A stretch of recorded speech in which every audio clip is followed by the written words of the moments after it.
வணக்கம். ஒரு முக்கியமான விஷயத்த பேசணுன்றதுக்காக தான் இந்த வீடியோவை வெளியிடுறேன். வீடியோவை தமிழகத்தில் இருக்கிற ஒவ்வொரு பேரண்ட்ஸும் பார்க்கணும்.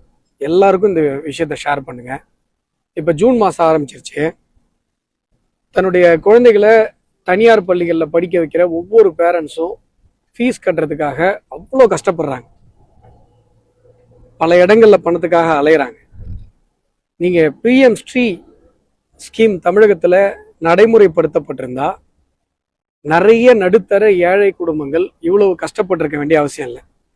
யாரும் இங்கே கொழுப்பெடுத்து போய் தனியார் பள்ளிகளில் படிக்க வைக்கிறது கிடையாது.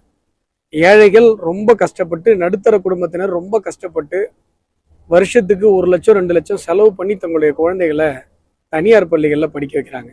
ஏன்? அரசு பள்ளிகள் தரமுடைய கல்வியா கொடுக்கறது இல்லை அப்படின்னு அவங்க நினைக்கிறாங்க. அரசு பள்ளிகளை நவீனப்படுத்துவதற்கு, அதை மேம்படுத்துவதற்காக மத்திய அரசு கொடுத்த திட்டம் தான் பிஎம் ஸ்ரீ ஸ்கூல்ஸ்.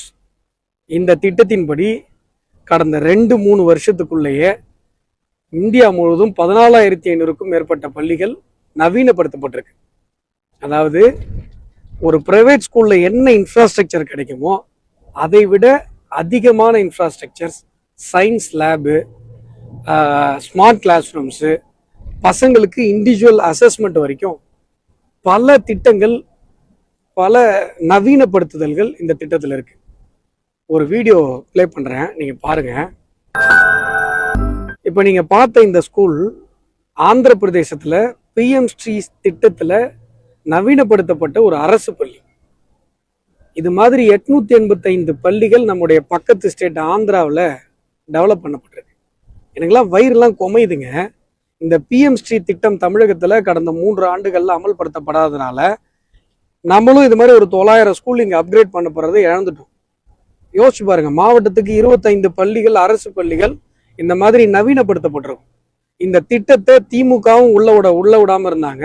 இப்ப புதிதாக ஆட்சி அமைத்திருக்கிற தமிழக வெற்றி கழகமும் அதே அரசியலை பண்றாங்க.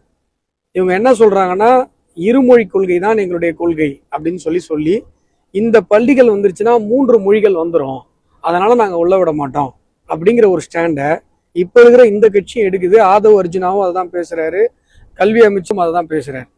நான் கேட்கிறேன், இந்திய எதிர்ப்பு தானே தமிழகத்தினுடைய கொள்கையா இருந்தது. இந்திய காங்கிரஸ் அரசு திணித்தது, அதனால் தமிழகம் இந்திய எதிர்த்தது. இந்திய எதிர்ப்பு தான் நம்முடைய கொள்கையா இருந்தது. திணிக்கும் பொழுது எதிர்க்கிறது கரெக்ட்.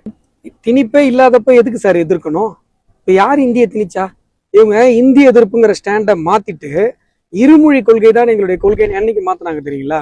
இந்தி கம்பல்சரி இல்லை அப்படிங்கிறத மத்திய அரசு தெளிவுபடுத்துச்சு. அதனால இவங்களும் என்ன பண்ணிட்டாங்கன்னா, மும்மொழி கொள்கையே வரக்கூடாது. ஏன் மும்மொழி கொள்கை வரக்கூடாது? 3வது மொழியா தெலுங்கு படிப்பாங்க, 3வது மொழியா மலையாளம் படிப்பாங்க, கன்னடம் படிப்பாங்க. எந்த மொழியை வேணா 3வது மொழியா எடுத்து படிச்சுட்டு போயிடுவாங்களே. இருமொழி கொள்கை தான் எங்களுடைய கொள்கைன்னு நீங்க அப்படியும் உறுதியா சொல்றீங்கன்னா அதை பிரைவேட் ஸ்கூல்லையும் அமல்படுத்துங்க. இதென்ன சார் மானம் கெட்ட கொள்கை? அரசு பள்ளி மாணவன் 5 சப்ஜெக்ட் படிப்பான், பிரைவேட் ஸ்கூல் பையன் 6 சப்ஜெக்ட் படிப்பான். இது என்ன ஏற்றத்தாழ்வு? பிறப்போக்கும் எல்லா உயிருக்கும் சொல்லி நாங்க ஆட்சிக்கு வந்தோம்னு சொல்றீங்க. இருமொழி கொள்கைன்ற அடிப்படையில நீங்க மறுபடியும் இன்இக்வாலிட்டி தானே கொண்டு வரீங்க. அரசு பள்ளி மாணவனுக்கு 2 மொழி, பிரைவேட் ஸ்கூல் மாணவனுக்கு 3 மொழி. என்ன நியாயம் இது? ஆகையால இந்த மாதிரியான அற்ப அரசியல் அரிப்பு காரணங்களை சொல்லி ஏழை மாணவர்களுக்கு கிடைக்கிற இந்த நல்ல வாய்ப்பை தயவு செஞ்சு தட்டி கழிக்காதீங்க. நம்முடைய வரிப்பணமும் அதுல இருக்கு. இந்தியா முழுவதும் எல்லா மாநிலங்களிலும் அரசு பள்ளிகள் இந்த பிஎம் ஸ்ரீ ஸ்கீம் மூலமா நவீனப்படுத்தப்படுது.